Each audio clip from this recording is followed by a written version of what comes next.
Hello guys, আসসালামু আলাইকুম। আজকে তৈরি করব ঘুগনি রেসিপি। আশা করছি ভিডিওটি ভালো লাগবে। ঘুগনি তৈরি করার জন্য 200 গ্রাম হলুদ মটর নিয়েছি। এগুলোকে মিনিমাম 5 থেকে 6 ঘন্টা ভিজিয়ে রাখতে হবে।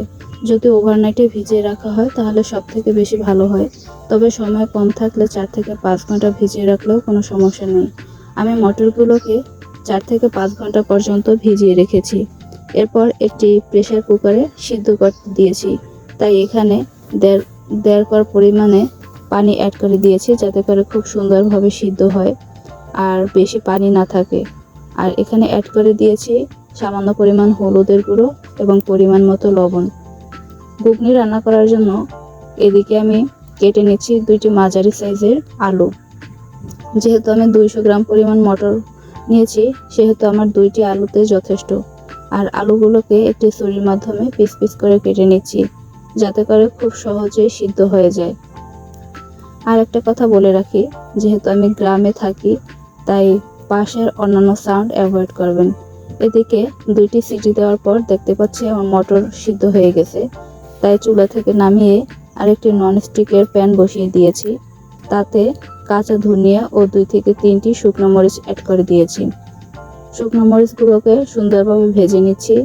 যখন প্রায় ভাজা হয়ে আসছে তখন এর মধ্যে 1 টেবিল চা চামচ পরিমাণ কাঁচা জিরে দিয়েছি। সবগুলো মশলা খুব সুন্দর করে ভেজে নিচ্ছি। ভাজা হয়ে গেছে, তাই একটি প্লেটে ঠান্ডা করতে রেখে দিচ্ছি।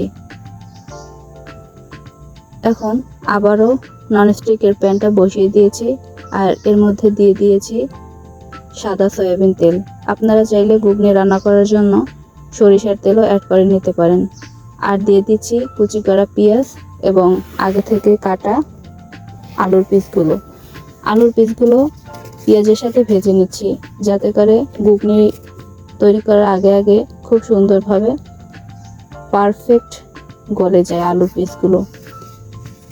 আর এদিকে আমি দিয়ে দিচ্ছি কুচি করা মরিচ এবং সামান্য পরিমাণে বাটা মশলা, যাতে করে রসুনের কাঁচা গন্ধটা না আসে, তার জন্য রসুনকে আবারও একটু ভেজে নিচ্ছি।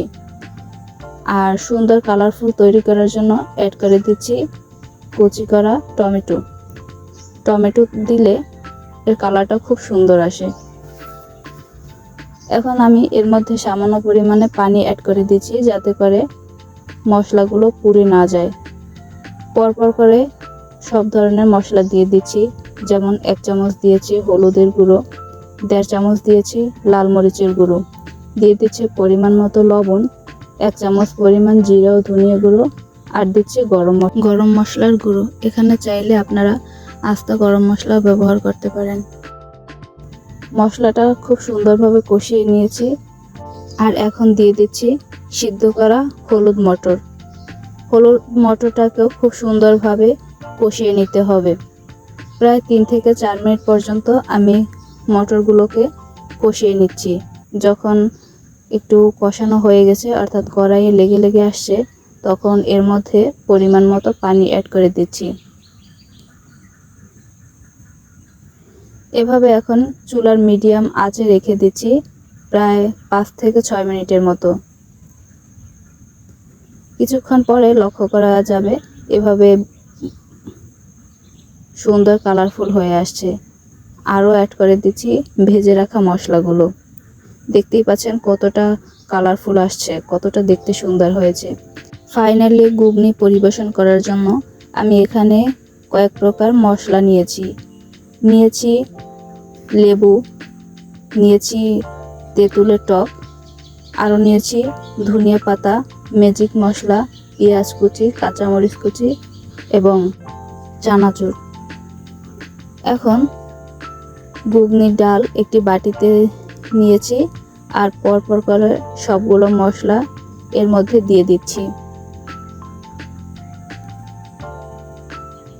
দেখতে যতটা কালারফুল, খেতেও অসাধারণ। চাইলে আপনারা বাড়িতে একবার ট্রাই করে দেখতে পারেন।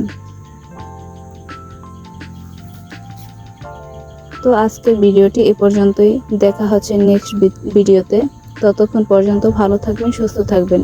আর আমার ভিডিওটি আপনাদের কাছে ভালো লেগে থাকলে অবশ্যই like, comment, share and subscribe করে দেবেন। আল্লাহ হাফেজ।